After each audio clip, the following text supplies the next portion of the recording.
নমস্কার, কেমন আছেন সবাই? মুই কিন্তু ভালো হইয়েছি। আজকে মগো বাড়ি বানানো হইছে কুলি পিঠে পাতায় বরিশালের মানুষের একখান মজার পছন্দের খাওন। তাই মুই ভাবলাম মুই যখন খামু তাই আপনাকে লাগে একটু গপ্প সাডাম করি, যাতে আপনারা দেখে এগুলো শিখে নিজেরাই বানাইবেন এই খাইতে পারেন। প্রথমে মুই যা করছি, প্রথম একটা নারকল লইছি, ওই নারকলটা সুলগে দেছে কিন্তু মোর দিদি। হেইবার এককালে কোরাই নে কইরে এই যে সুন্দর করে কোরাই লইলাম, হেইবার মিডিয়া কুচাইছি এক গামলা। হুন্নেলান আগে থাকতে কুলি পিঠে কিন্তু ওই নারকল আর মিডিয়া ছাড়া হইবেই না। হেইবার মুই রান্ধন ঘরে যাইয়ে এই যে আগে থাকতে কোড়া আওলা চাউল এটা ফুটন্ত জলের মধ্যে দিয়ে গুড়াইয়ে গুড়াইয়ে গুড়াইয়ে গুড়াইয়ে বানাই নিছি একটা আডার দলার মতো। বুঝলেন কিন্তু ভালো করিয়া আডার দলা কিন্তু এমন বানাইতে হইবে যেন আঙ্গুলের মধ্যে আবার লাগিয়ে না থাকে। হেইবার ওই যে আগে দেখাইছি নারকল আর মিডে ওই করর মধ্যে দিয়ে গুড়াইয়ে গুড়াইয়ে গুড়াইয়ে গুড়াইয়ে এককালে লাড়ু লাড়ু করে আডা আডা করে একটা ডো বানাই লইতে হবে। কি আর কমু কষ্টের কথা, আপনারা কষ্ট পাইয়েন না। হেয়ের পর মুই যে সাইনে সাইনে সুন্দর সুন্দর করে মুই মোর নন্দের লইয়া পিঠেগুলো বানাইছি, সেই ভিডিও ক্লিপটা লইতেই মোর মনে আসলে না।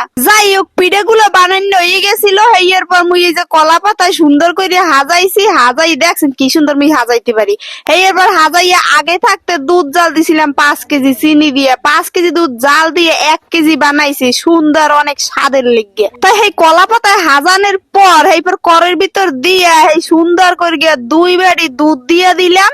হেই এবার স্লো মোশনে আস্তে আস্তে জাল দিয়া মুই পিঠেগুলো বাজে হেলাইছি। ইস রে, দেখলেই খাইতে ইচ্ছে করে। মোর বুইনে আবার ওই কলা পাতায় পিঠে ওই বালঠায় না, হে বালঠায় তেলে ভাজা। হের লেগে কি আর করুম, আবার হের লেগে কয়টা তেলেও বাইজ গেলইছি।